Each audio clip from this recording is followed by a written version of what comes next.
Hey guys, this is your host Nitin Binhani and a very warm welcome to my startup podcast channel Desire Audio, where we share real stories with real learnings.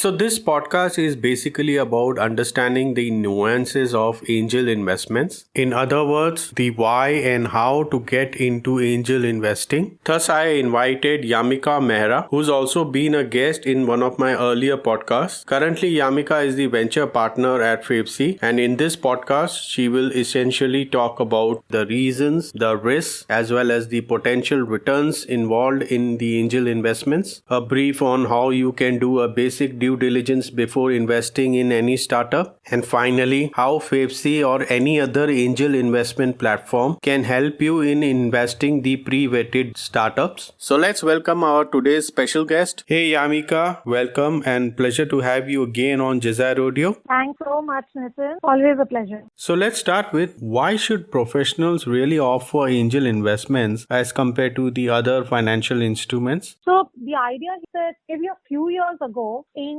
investing was actually considered the domain of probably HNIs or ultra HNIs who were putting in check sizes upwards of tens of lakhs of rupees at least minimum to participate in angel investing rounds. But with more and more startups coming in, more and more platforms coming up, which are, the advent of micro VCs and things like AngelList syndicates and our kind of a platform which is more connected to a venture builder. The idea here is more early stage startup investor opportunities have opened up, which do not require very high ticket sized investments by professionals. So see, everybody knows when you compare different investment instruments, angel investing is a lucrative option in terms of the kind of returns that it can give you. But the only hindrance so far was the ticket size with which you can enter. And now that the ticket sizes have gone down, it has become very much possible for professionals, salaried professionals to participate in these rounds. And then why not? Another reason why a lot of professionals often like to invest is because, see, it is always a better idea to invest a small amount and watch closely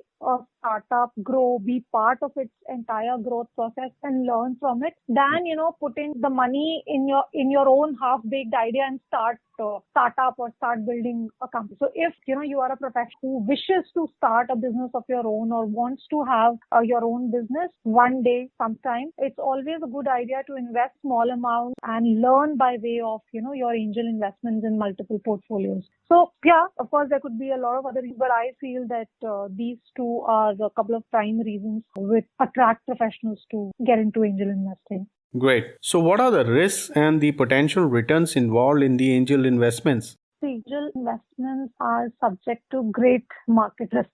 This is something that I tell everybody for sure. But then we all have seen how the startup ecosystem has evolved over the past decade. Increasing number of unicorns that are now coming out of even the Indian startup ecosystem. And even if for every startup is not turning out to be a unicorn, there are a lot of startups that are becoming profitable, that are doing good for themselves. So it's all about building a diversified portfolio for yourself. Of course, the first principle of investment is do not put all your eggs in the same basket. So that also implies on angel investing. If you are investing with calculated risks, if you are diversifying your portfolios, then you are bound a successful stage in terms of getting good returns. So even if, one or two or three of your startups do not give you the extreme or, the absolute desired return, or they move to the profitable stage a little slower than the others, they will still give you some profits in some time, and you'll be able to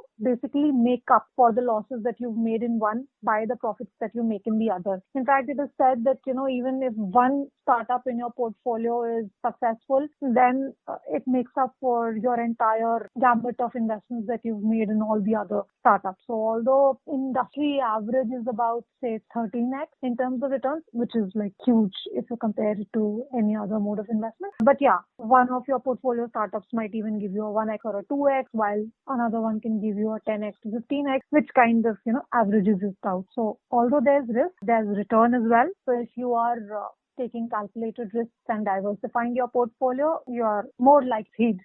Okay. So we have heard when the experts say that 9 out of 10 angel investments potentially lose all their money. What do you say about that?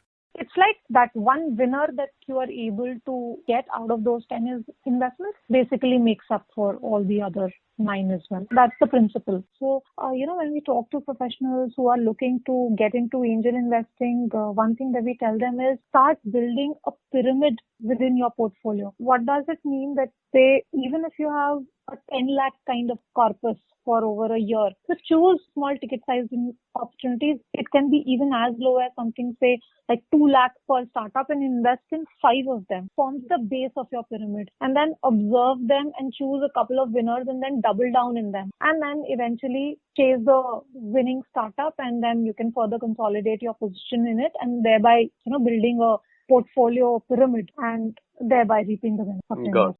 Interesting. So how can the professionals do a basic due diligence before investing in any startup?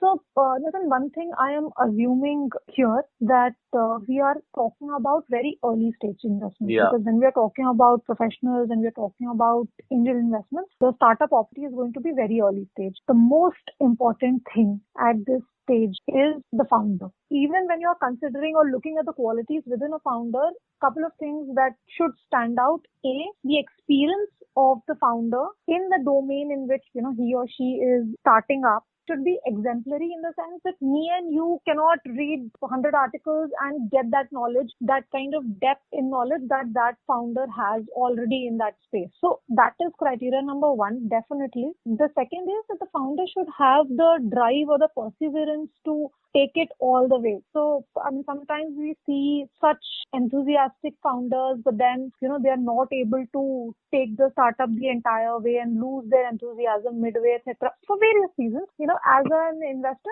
one easy way of looking at it is what is the prior experience that the founder has. Because if they've built a business in a similar domain, that's like a big thumbs up. They know the domain. Even if, it was traditional business that they were doing in that domain, that still counts, because A, they have perseverance and experience of building a business from ground up. B, they have deep understanding of that particular domain. Yeah. Because C, ideas can pivot and, markets can change and a lot of things can happen. But the driving factor here has to be founder. And once you've done that due diligence, you are able to build that confidence in the founder and the founding team, basically. Then the next very important thing comes up is product or the solution should have a large market in which it is operating. But more important than that is whether or not the startup has been able to identify an untaken positioning in the market where they can launch the product or the solution. Because we are talking early stage startups, the most important thing is building the initial traction. Another thing that I'm assuming that we are not, we don't have pocket loads of capital when we are launching ourselves in the early stages. So it is very important to target a position which is untaken so that you can quickly build that initial traction, consolidate your revenues, and then, you can attract more capital and then grow in whichever direction you want to. So just, these are a couple of very generic guidelines that we can keep in mind while looking at very early stage startups. Finally, let's talk about the Favcy Venture Builder and your role in it.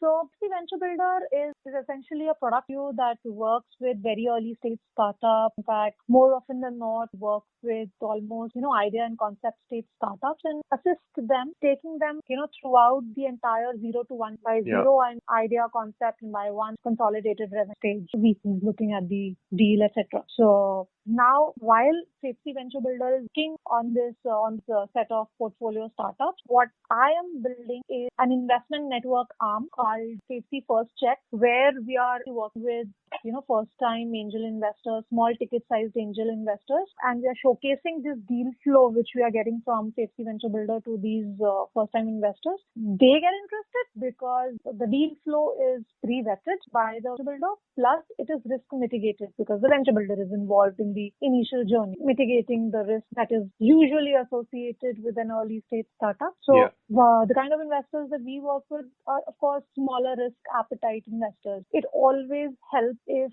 it always comforts you if you can see that, there's kind of a big daddy who's working with the startup, ensuring that they do not fail in the initial walk of their journey. That's what it is. So what's the minimum investments we are talking about here?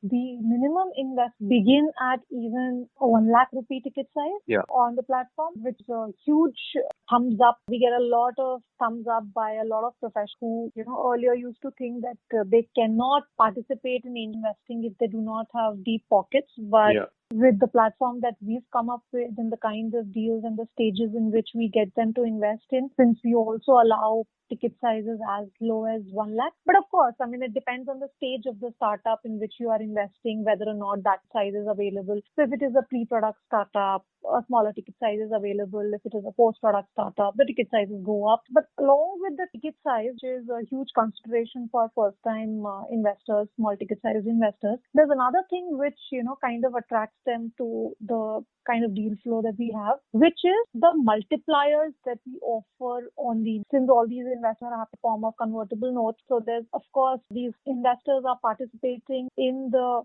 early stages of the startup and participating in our risk. And then, wherever there is risk, there is reward. So we offer all up 3x multipliers on investments that these angels make. So which essentially means in, layman terms, it means that if you're investing 1 lakh, it converts to equity worth 3 lakh at the time of valuation. Okay. Of course, we can look at the details of this and how it works and the nitty-gritties, etc. But, in very simple terms, it means that you invest 5 lakh and you get equity worth 15 at the time of valuation.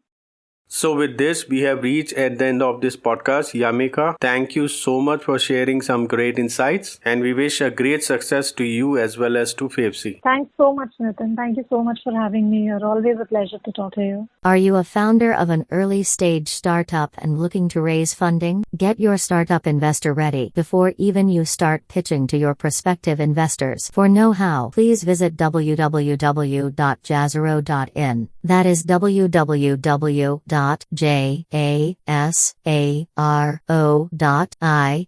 Lastly, I want to thank all the listeners who took their valuable time to listen to this podcast. Keep rocking, be safe, and don't forget to share.